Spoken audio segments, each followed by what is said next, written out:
Con esa batea mira yo ya, te damos lo que quieras. Mulata entramos, oye mulata, yo a ti te voy corriendo yo, buscando la manera de tenerte. In case you guys need the full glory of my drop-off outfit for my son, okay? I mean, embarrassing. It's gonna be one of those days. What are you gonna do?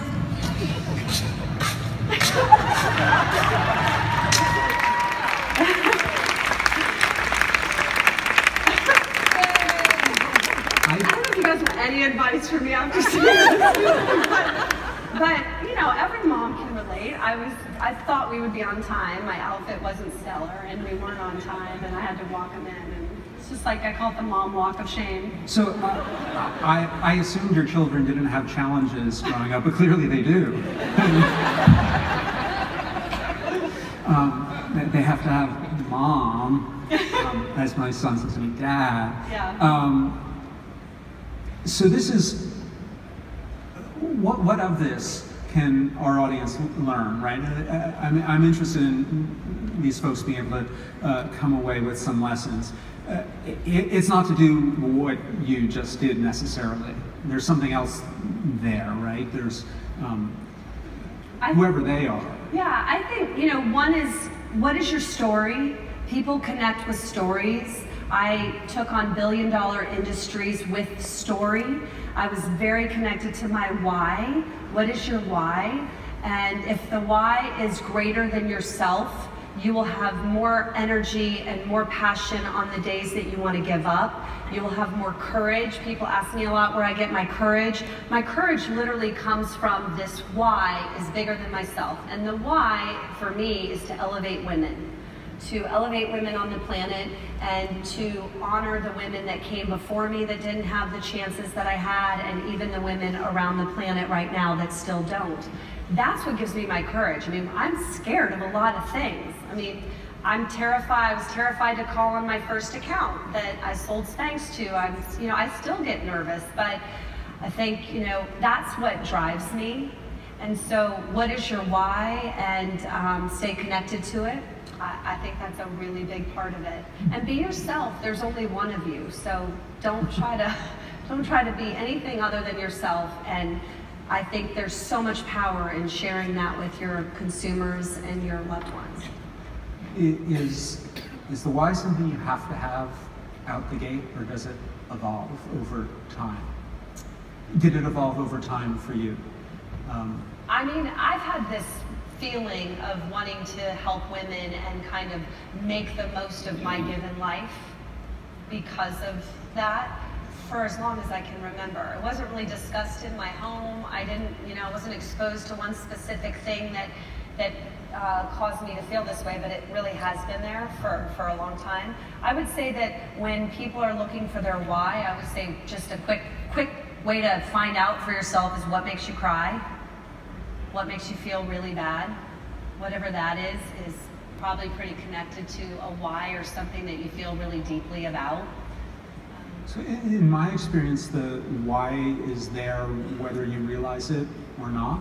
And it is, for me, a process of uncovering it. This is just a little tiny anecdote. I used to run a brand called This Old House, which is a public television show for 40 years. And if you thought about the show, you would think it was about remodeling. At one point, we took a step back and asked why people cared about remodeling, and the realization was, well, they're not doing it just to, you know, bang their thumb with a hammer or step over a garden hose. They're doing it because they want a better home, and that's what was important to that brand ultimately. And it unlocked something remarkable, and I suspect your why unlocked.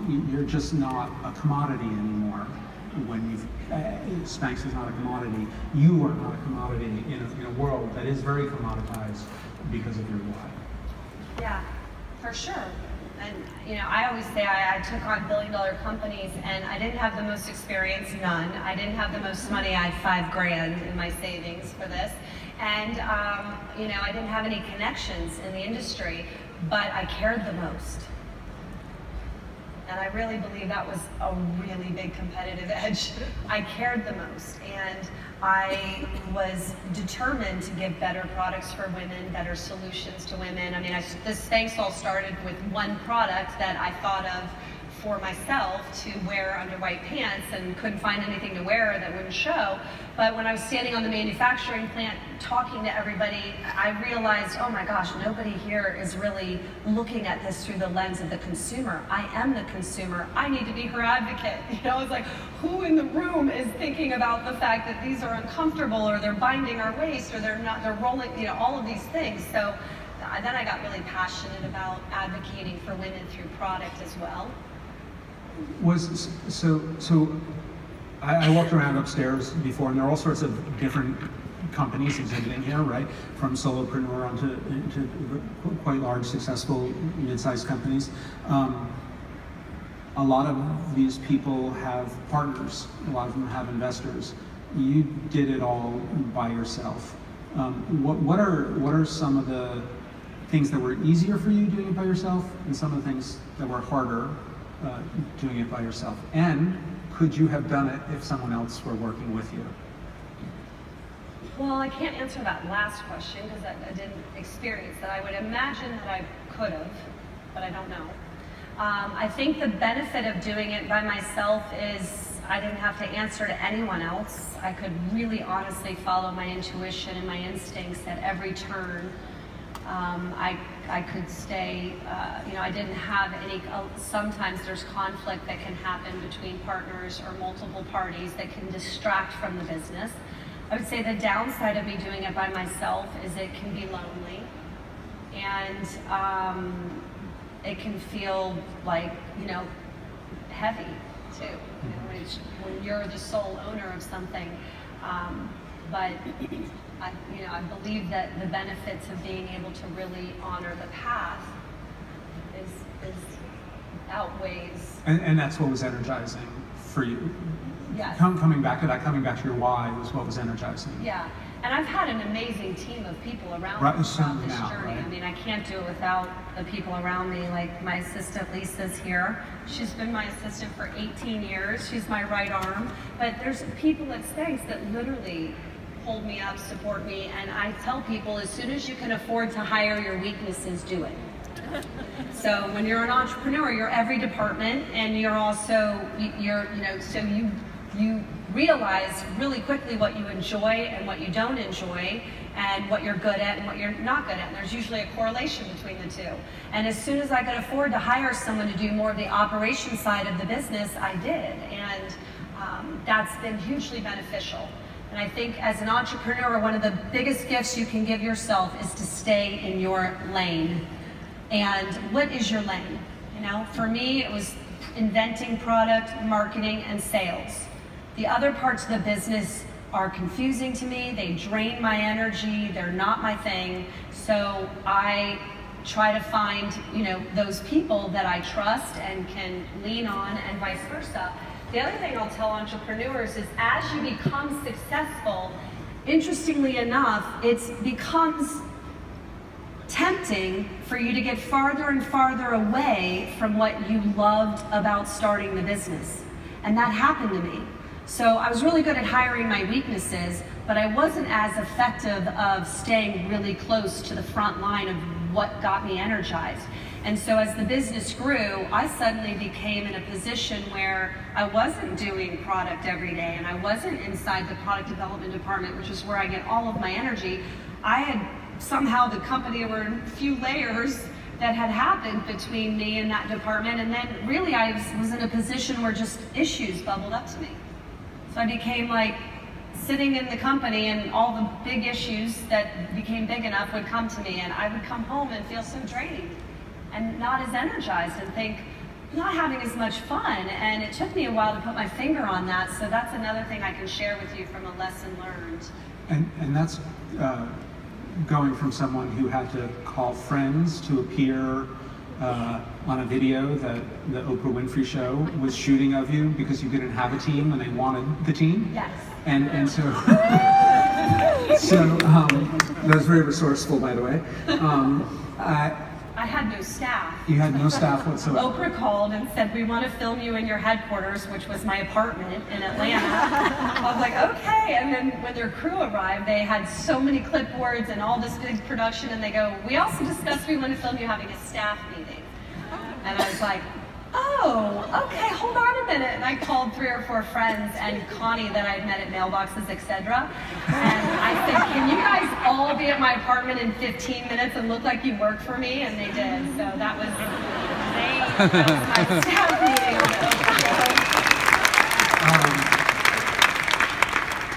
That resourcefulness is remarkable and something obviously all entrepreneurs need. There is, when I was found out I was going to be speaking with you, I went on the Inc.com website and I realized that you, more than anyone else, populates our content. There's an enormous amount of content about you at Inc., including a video in which you talk about your crotches.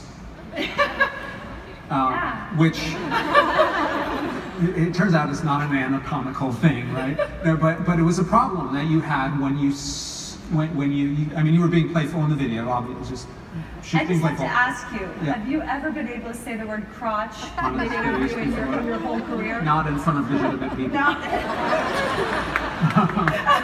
And I was worried about it doing now, so thank you for helping me through it. It reminds me of, I love when I'm interviewed by men. I got interviewed by Coach K from Duke. He was thinking about doing a pilot television, series, and he asked me if I would come and be one of his first interviews to pilot it. And he interviewed me for 35 minutes without saying the word panty. And I could tell that it had become awkward several times. So finally I leaned over and I'm like, panty, you can say it, panty. And he turned bright red and he was like, oh my God. So I give him a lot of street cred for just going right for crotch. Thank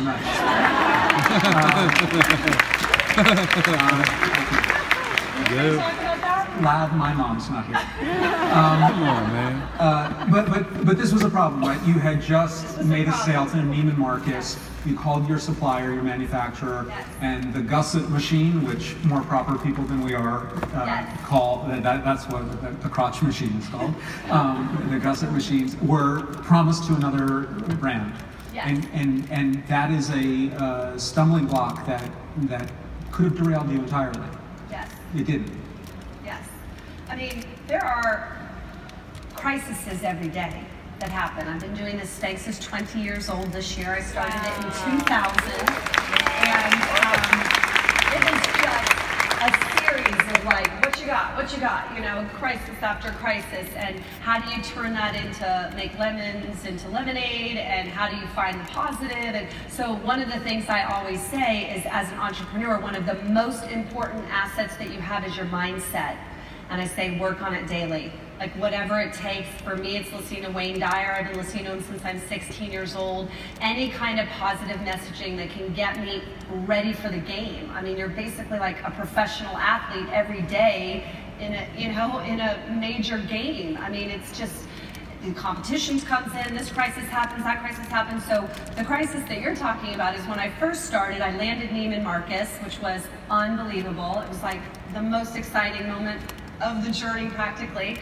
I had called on the buyer there and flew to Dallas. She said she'd give me 10 minutes of her time if I would fly there. And I pitched it to her. She wasn't feeling it. I could tell. I was really good at reading nonverbals because I sold fax machines door to door for 7 years. So when she's like, I like it, I'm thinking, no, she doesn't. So I asked her to come to the bathroom with me naturally.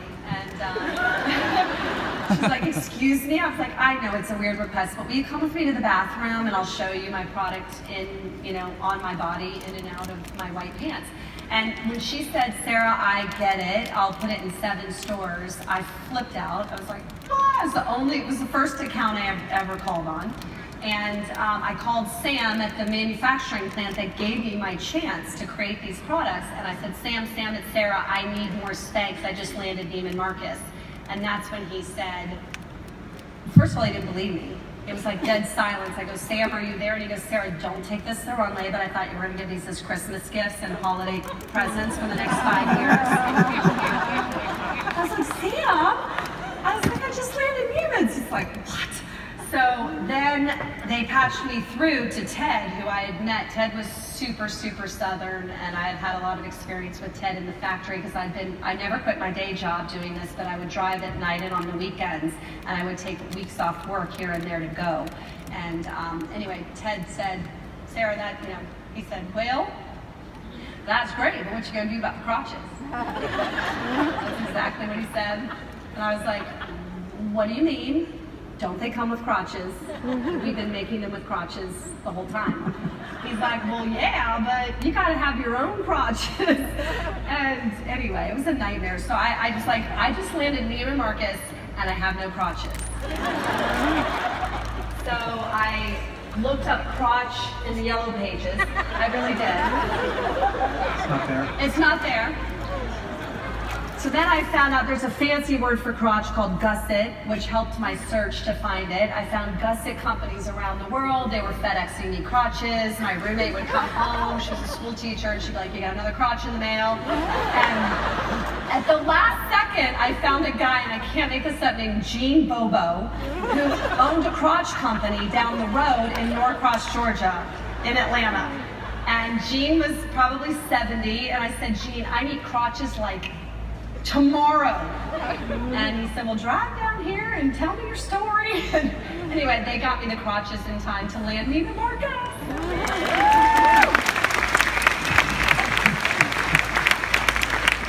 I almost feel like we should all say it together. but the other part of that story, quick poll of the audience, maybe show of hands. How many of you would have, if asked by a total stranger who just flew in out of town to accompany her to the restroom, would do that? But I don't believe any of you. These are 40 people. They have to do it. My husband always says you can take Sarah out of Clearwater Beach, but you can't take the Clearwater Beach out of Sarah. Yeah. I think it is another example, though, of just a never say die attitude that you clearly have, and I think most entrepreneurs need to find a way to have it in some way, right? And I thought, oh my God, this is where my chance begins. And I took 2 years off and stood in every Neiman Marcus around the country from 8:30 in the morning until about 7:30 at night and sold the product for them. And I promise you, had I not done that, I would not be sitting on this stage. My product would have been shipped back to me within 6 months. And I never would have known I was sitting on a $1 billion company opportunity. And it was just because at every turn, I'm like, how can I be in charge of my outcome? How can I be in charge of the destiny of this? And I saw the writing on the wall. I'm like, I'm going to send this amazing product to a store. It's going to be in the sleepiest corner of the store. It's going to be in the fate and hands of people making, X amount of dollars an hour that might not be as inspired as I am. And I was like, I got to make this happen for myself. And I would set up display days. We call them Spanx days. I would visit friends in cities and recruit them, and they'd come for a day, and they would help me sell it, but they would also act really interested in it. Did you all know that when you launched your entrepreneurial journey, a certain amount of insanity had to accompany you? I know, or a charmed life. I just feel that if I called up someone about crotches, if I asked a woman at Neiman Marcus to go to the men's room with me, if I did any of the things you've done, I would be arrested and not a successful for whatever's worth. Everyone's journey is different. You have become an advocate for women through your business and through your foundation, and which is focused on women entrepreneurs. What do you hope to achieve with that? I would like to balance out the feminine and masculine energy on the planet. That's all. No small task. Yeah. But practically, what does that mean? Well, I would like to encourage and support as many females as I can to start their own business, to fulfill their own potential, to encourage them and support them to be in leadership positions. I really do believe that it's about the balance. that we will all be better served on the planet. And so, just with my brief life, I'm hoping to make an impact in that bucket. A worthy cause, certainly. I think you have been brilliant today. Yes? Yes!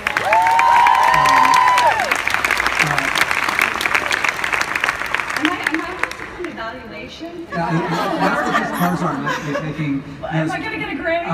You've been brilliant for 20 years, more or less. I think a lot of your mom would say that anyway. But I think a lot of others would too, right? For a lot of people, that's enough. Maybe not Vince Carter, who I know you know, right? But for a lot of people, that would be enough. It's clearly not enough for you. Retirement doesn't seem like it's a role you're interested in playing anytime soon. Your work not done? No, I think that, I want to make the most of my life, and so that's not ever going to go away, and that can take different shapes and forms throughout my life. But in every chance that I've been given to take the scarier choice, or the choice that makes me really scared, I tend to take that one. And I guess I've been doing it on behalf of a lot of women that weren't even given that choice. So I would imagine I'm going to keep doing that in some way, shape, or form. I mean, Spanx is 20 years old. I've owned it for 20 years. It has been an amazing journey, and we're just getting started with moving into apparel. Spanx has been mostly undergarments, but we made a pivot and we make the most amazing leggings and activewear. I've met a bunch of women already with their Spanx leggings on, and we make men's. So, I'm passionate about making things better than they already were, or the white space where something didn't already exist. That's my favorite place to play. I mean, the best compliment I can receive is when someone says, "You guys created something that I didn't know I needed, but now I can't live without." And to me, that's why I get up in the morning. I mean, that is the best, most fun thing to do. And that, I think that's why everyone's here, right? They all hope to do that in their own way.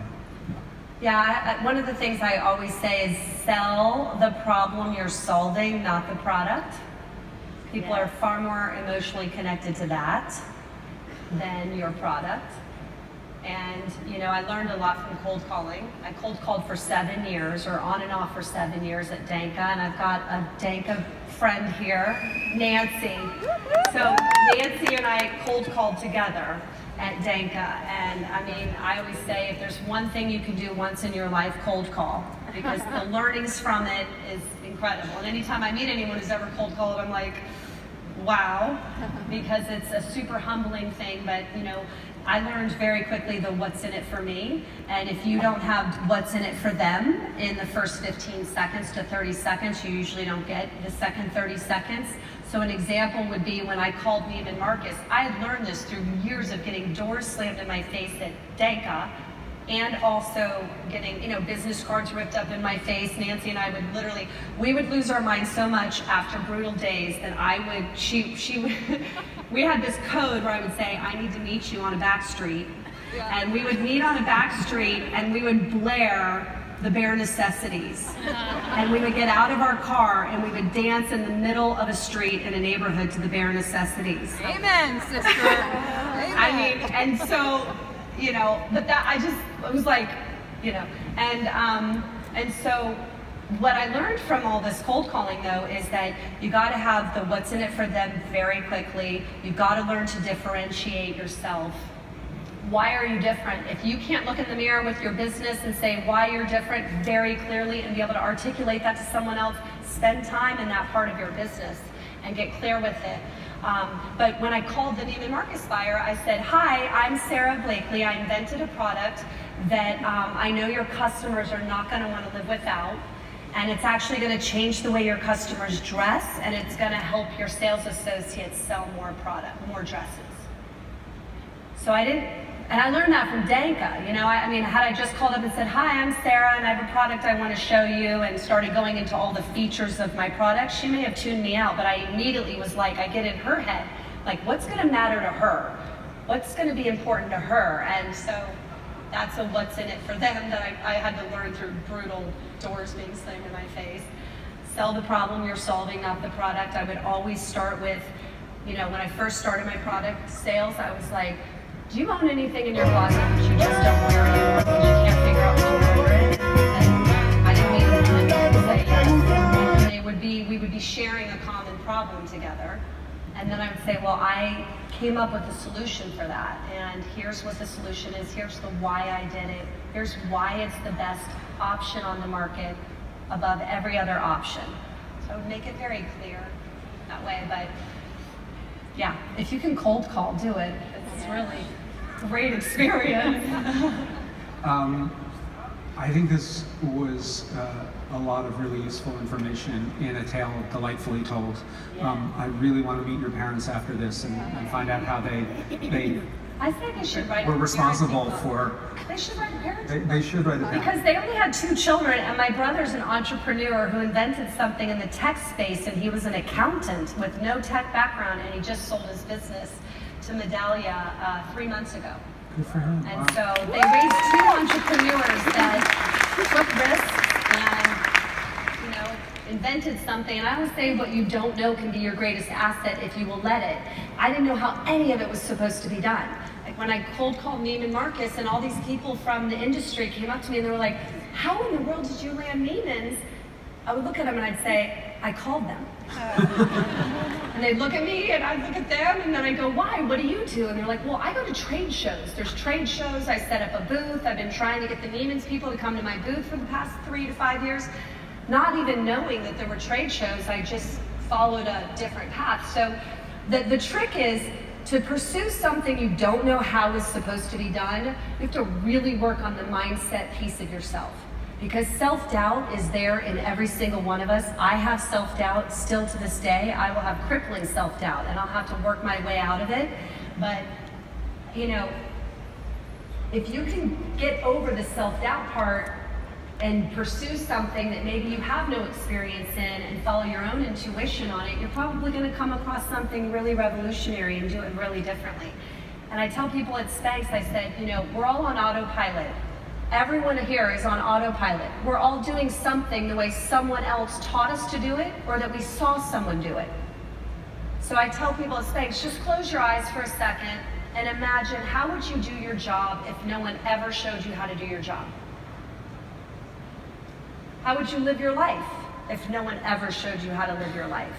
What would be different? And see what bubbles up when you ask yourself those questions. And then if you can find the mindset and the courage to pursue them. Courage. Yeah, then that's a really beautiful intersection to be in your own life. And regardless of how much material success you might achieve, you've achieved another kind of success, and that's pretty great, right? When you think that way, right? I hope you guys all found this as useful as I did. I thought it was really inspirational. Thank you.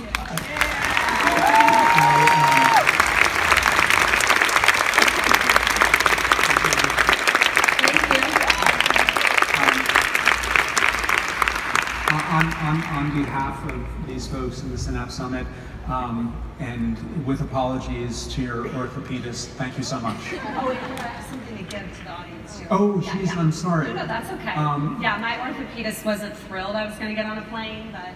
So, this is on your Instagram account, right? Yeah, so, yep.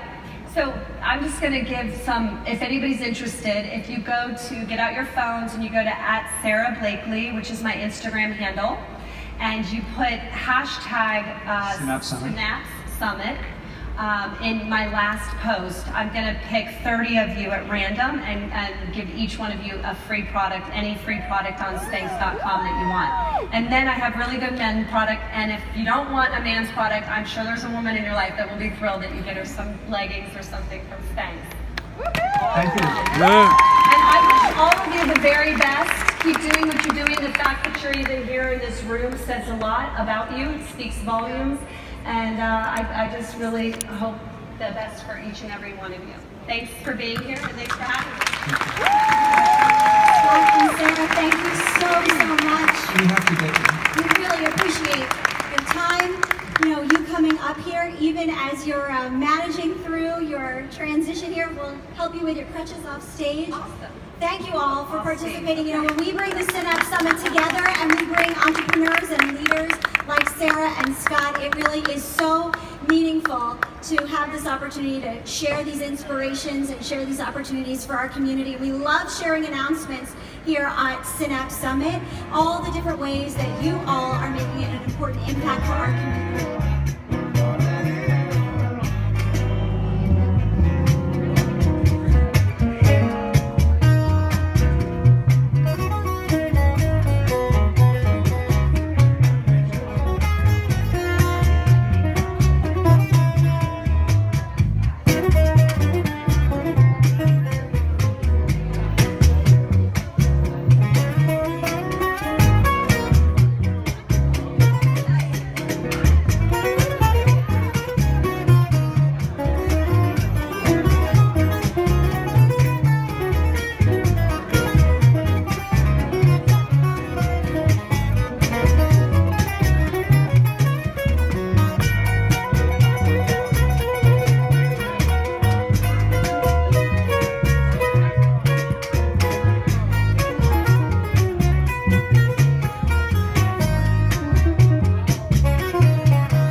talking to me?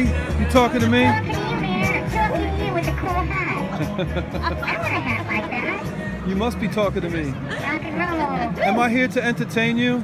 Yes, yes, yes. Si, señorita. Ooh, you guys are cool. Can I get a picture? How do you get a picture? Yeah. Ooh, look at that. Thank you very much. Can I use a camera to phone and phone to phone home? I'm kind of scared of you. Don't be scared, you silly. Right Are you from outer space? Mayo cheese with blueberries. Mwah. Kisses and hugs. Love you, mean it. La, la, la. There it is. Delicious. Oh my I God. put that on social media tonight, baby. You better watch out. I'm going to hashtag Synapse Summit and call it a day. Look at you. You're the best ever. I'm sorry. I called it Monday Night Smackdown. We had here, and this place was packed. There was standing room only. And I came in through the back, the loading dock, and it was a little, I shouldn't say bizarre, but it was a little bizarre. There were like 500 people in these little trunks, and there were masseuse and makeup and costume and hair people and everything else. One guy was talking to me in a Scottish accent. You know, he's chiseled out of stone. He's like 8 feet tall in his little bikini outfit, and he's talking in a Scottish accent. I go, "Where are you from?" He goes, "St. Pete." How did you get that accent? But that WrestleMania is bigger than the Super Bowl, so. And this is where we cue Titus O'Neil's entrance. Yeah, that's right. Comes up and joins Our us. man Titus. So I have one last question, one last written question before baseball's. No, I'm kidding. How do you see your Triple T program growing in our region? Well, Transforming Tampa's Tomorrow is something that is you know, it's going to be very dynamic, very fluid, and it's going to continue over, hopefully, 8 years, and transforming Tampa into that city that we all want to live and work in, and the city that we will be proud to pass off to the next generation. I'm 60 years old. I was born and raised in Tampa, and I have never, ever seen a time like this. I mean, the thoughtful development that is in place, we are creating entire neighborhoods all around this city. So we have a very, very unique, once-in-a-lifetime chance to create the world-class city that we know Tampa is. And I couldn't be more excited to be a part of that, but it's everyone's responsibility. Everyone from the citizens all the way up to government has to take a part in lifting this city up. And we also have to ensure that everybody in Tampa gets to take part in that success and enjoy the city that we're going to create. It is an exciting time, and I tell you what, every day is just greater than the day before. Now, I'm 37 years old, and I was born and raised in Clearwater. My parents moved out from New York when they were pregnant with me. Hi, Dad. I have never seen a time like this either.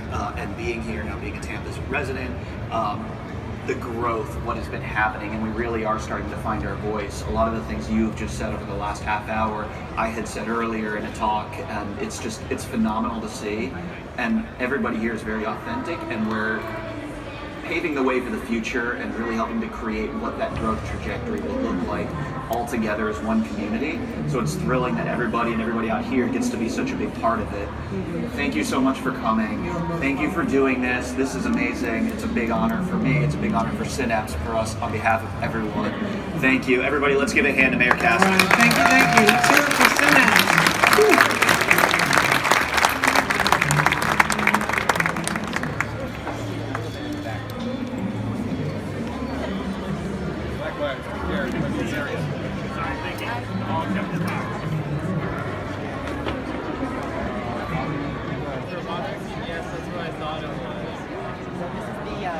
Well, this was originally the start of our robot business. This time's been modified to describe it coming to robot we're actually here. It is Toyota decided it's the emotional support robot. Wait, what does it do? You got it working? Actual function or comedic function? Comedic function. What's it's an emotional support robot. It has nice space over here. So Okay. I'm good. I'll come over there right now. Oh, thank you.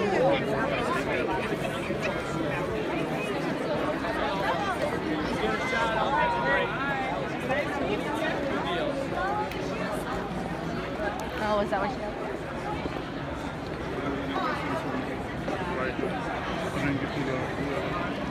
Thank you so much for coming. You're welcome.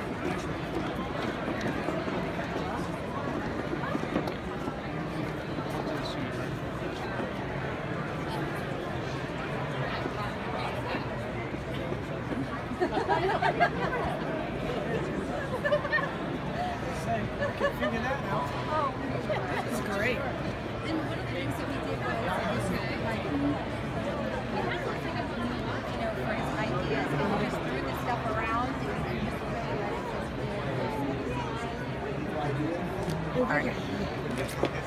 Good to see you. I forgot I gotta go over there. Every time you're like, All right. Thank you guys. So nice to meet you. All right. are you